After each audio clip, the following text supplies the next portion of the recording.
Sinulong ako ng kalaban dito mga kaibigan eh, no? Yan. Sinulong tayo ng kalaban dito pero hindi niya ako nakita. At yung bahay ko hindi niya nakita mga kaibigan. Yan mga kaibigan. Tulog muna tayo dyan no? Kasi parang uulan na naman mga kaibigan. Ay, Pasko. Tulog muna tayo mga kaibigan. Hindi tayo makakita dito kalaban.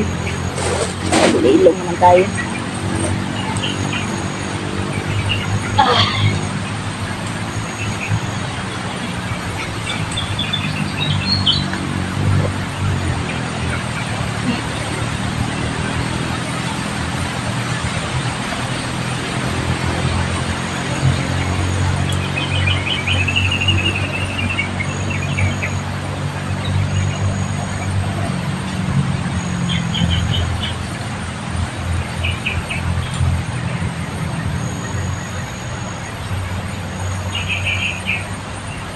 Buti na lang at meron tayong ganito mga kaibigan. Patulog tayo ng maayos. Kasi meron din itong ano, para hindi tayo malamukan ba? Oh. Yan.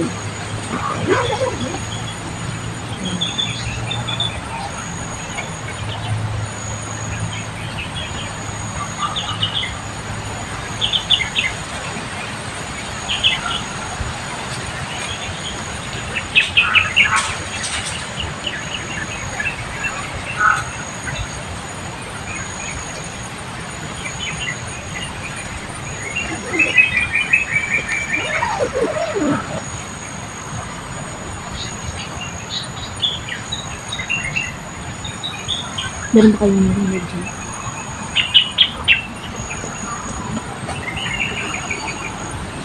Parang may lumakas mga kaibigan.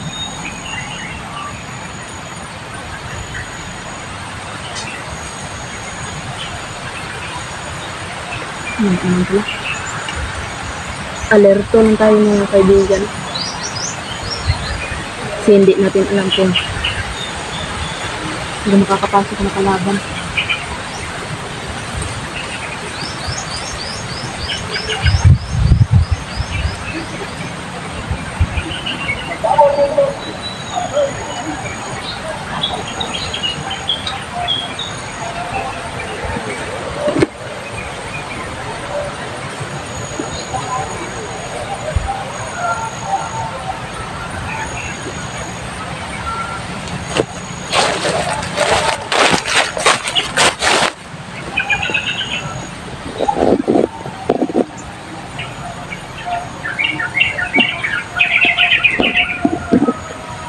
Grabe talaga yung ano ni Isul mga kaibigan.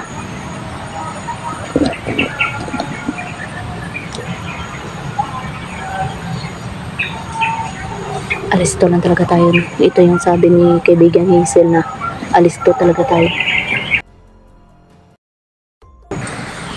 Yan mga kaibigan. Dapat alerto lang tayo.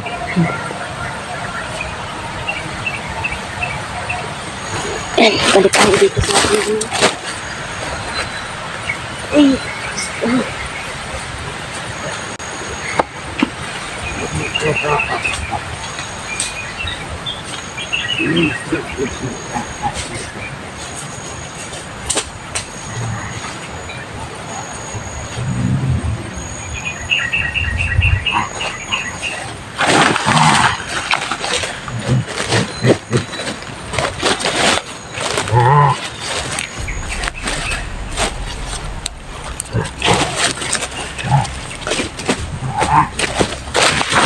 yan siya mga kaibigan.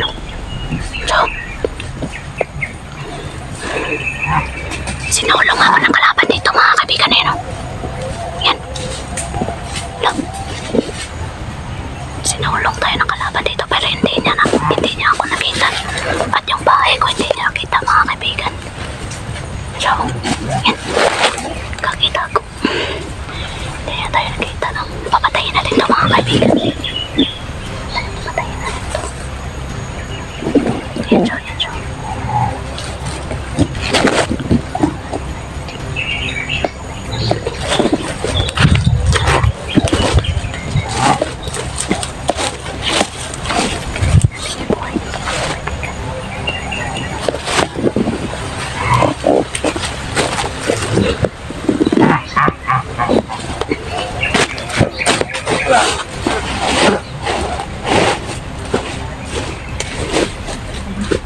Tungtong pa ako dito ah.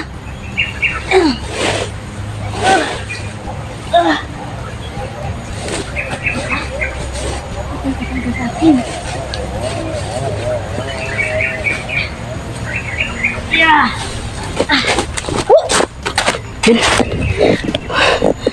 Tumba agad. Loko. Hinahanap ako nila mga kaibigan. Hindi kasi nila ako nakikita mga kaibigan. Kaya yan, sinusugod nila ako dito. Pero hindi nila ako nakikita talaga. Yan yung bagay dapat sa kanila. Patayin agad.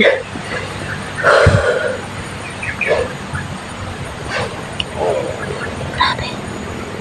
Patay na. Inano ko dyan doon. Hindi naman kasi ako makalabas dyan. Kaya inulog ko na lang. Loko na. Sinusundan talaga ako nila mga kaibigan. Hindi kasi nila alam na nandito pa rin ako. Kasi hindi nila ako nakikita. Pinalakas ko yung bakod ko dito mga kaibigan. Ang tagulilong ko. Para kung sakaling sugudin ako ng maraming kalaban na hindi nila ako makikita. Grabe. Nahiningal ako din mga kaibigan. Pero sige lang. At least napatay natin. Ang bigat yung mga kaibigan. Ang liit nila pero ang bigat.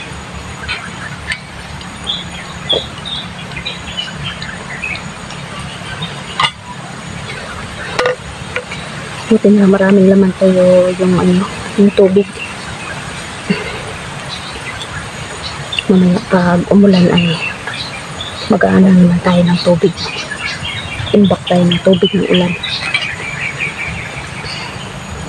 para hindi tayo maubusan ng tubig mga kaibigan.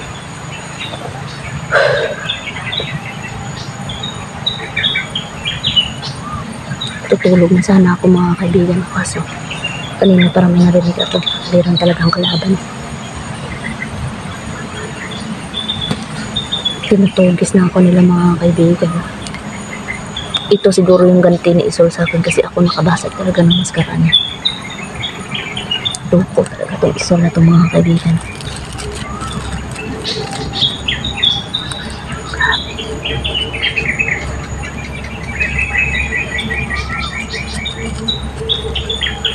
Buti na lang hindi ako nakatulog. Hindi ako agad nakatulog kasi mapagmatsyag talaga ako mga kaibigan. Sabi kasi ni kaibigang Hazel, huwag makumpiyansa.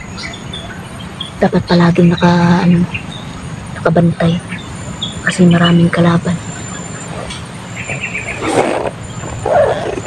Marami kasi kalaban. Parang may lumalakad mga kaibigan. Parang may lumalakad mga kaibigan. Parang may lumalakad. Mga kaibigan. Hindi ko alam kung saan ang lumalakad.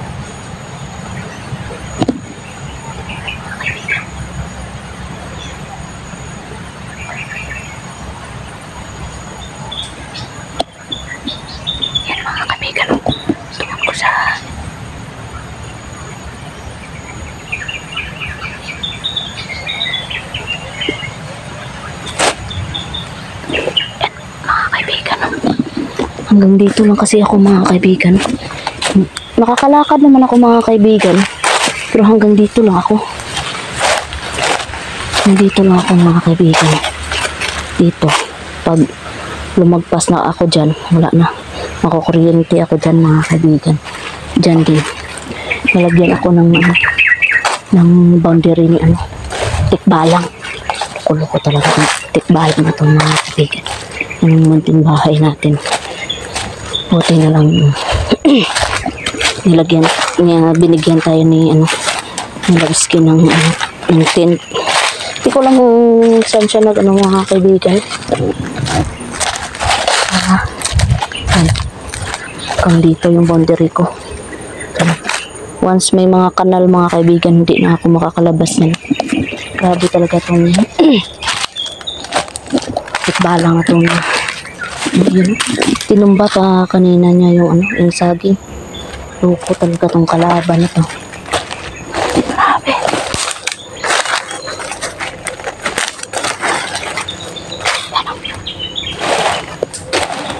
Din yan, natutunaw din yan mga kaibigan.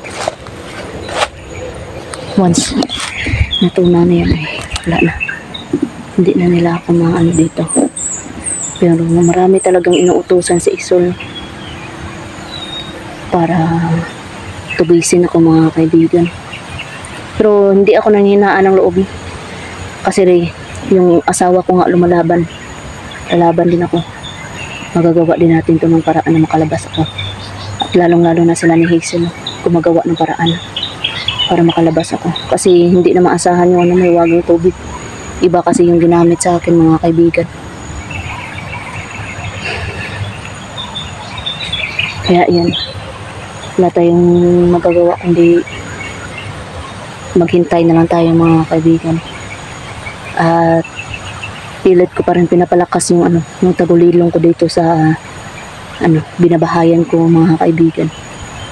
Kasi once na mawala yung tagulilong ko ay wala na. Wala na akong bakod mga kaibigan, kaya yung pinapalakas ko din. Kasi di natin alam kung sino yung sasalakay natin. Baka bigla ang lumabas si Isol. Lalong-lalo na ngayon may maskara na siya mga kaibigan. Kaya yan. Patuloy ako nagpapalakas ng orasyon ko. Kahit dito lang ako mga kaibigan. Pinapalakas ko. Baon-baon ko naman yung mga orasyon ko mga kaibigan. Nasa utak ko na yan at nasa puso ko na yan yung mga orasyon ko. At yan. Hindi natin hayaan na manaig yung kasamaan talaga mga kaibigan. Lalo-lalo na ngayon na natrap ako dito sa bundok. Ay, yan na lang yung magagawa ko na. Kahit natrap ako dito ay pilit ko pa rin pinapalakas yung mga orasyon ko para hindi tayo mapahamak. At yan, papasalamat pa rin ako na hindi tayo pinapabayaan ng Panginoon mga kaibigan. Na binigyan tayo ng bahay na mga masisilungan natin tuwing umuulan at hindi na tayo lamukin dyan mga kaibigan. Yan. Parang wala na namang mga kalaban mga kaibigan. Grabe. Kita niyo mga kaibigan, pag kalaban yung pumasok dito, nakakatasok. Ano yan mga kaibigan?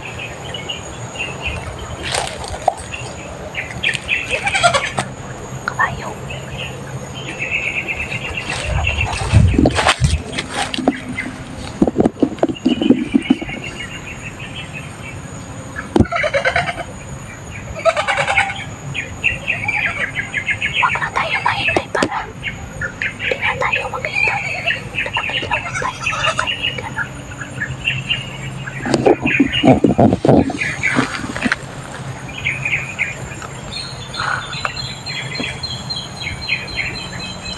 Yan mga kaibigan, nawala na naman.